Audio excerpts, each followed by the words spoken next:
When we hear English literature, our minds drift to the foggy streets of London or the rolling hills of the British countryside, to writers like Austen, Dickens, or Shakespeare. But looking closely at the highest honors in the field reveals a strange statistical paradox. Cumulatively, since 1907, the majority of Nobel Prizes in literature awarded for works in English have actually gone to writers born outside of Great Britain. This map tracks the origin countries of those non-British laureates. The modern masters of the English language hail from places like the United States, India, Nigeria, and South Africa. Compare that sprawling footprint to the tiny physical landmass where the language originated. How did an obscure set of dialects, brought to a rainy island by a few thousand 5th-century Anglo-Frisian settlers, evolve into the primary storytelling canvas for the entire planet? To understand how the Nobel map became so decentralized, we have to look at how the language was forged through a cycle of violent suppression and expansion. The earliest iterations of this medium arrived in Great Britain in the 5th century. Anglo-Saxon settlers brought with them a collection of Germanic dialects that eventually morphed into what we call Old English. The most famous surviving text from this era is the epic poem Beowulf. Despite being set entirely in Scandinavia, the text established a foundational national mythology for early England. But the written form of this language almost didn't survive its infancy. In 1066, the Norman conquest violently upended the island's social structure. A new French-speaking aristocracy seized control. For centuries, French and Latin became the exclusive languages of the courts, parliament, and polite society, actively suppressing the Anglo-Saxon dialects of the peasantry. Out of this linguistic collision emerged Middle English, and it was writers like Geoffrey Chaucer, penning the Canterbury Tales for the common people, who proved this hybrid vernacular was fully capable of carrying high literary ambitions.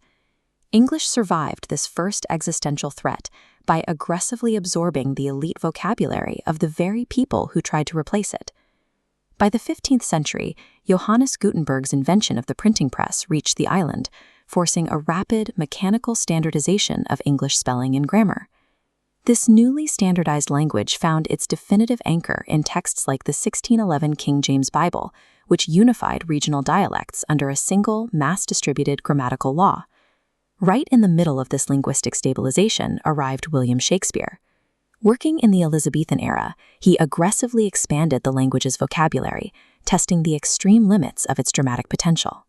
By the close of the Renaissance, English was no longer a scrappy, functional dialect fighting for survival. It was a highly refined, highly flexible cultural asset, and it was ready for export. As literary eras transitioned through the neoclassical, Romantic, and Victorian periods, Britain's geopolitical power exploded onto the world stage. This map visualizes the sheer scale of that territorial expansion. By 1913, the British Empire held sway over 412 million people, completely engulfing roughly 23% of the entire global population. Presiding over the peak of this imperial authority was Queen Victoria. Under her rule, British culture and values were packaged and shipped globally alongside economic goods. Colonial administrators systematically installed the English language and British literature into local education systems across Africa, India, and the Caribbean.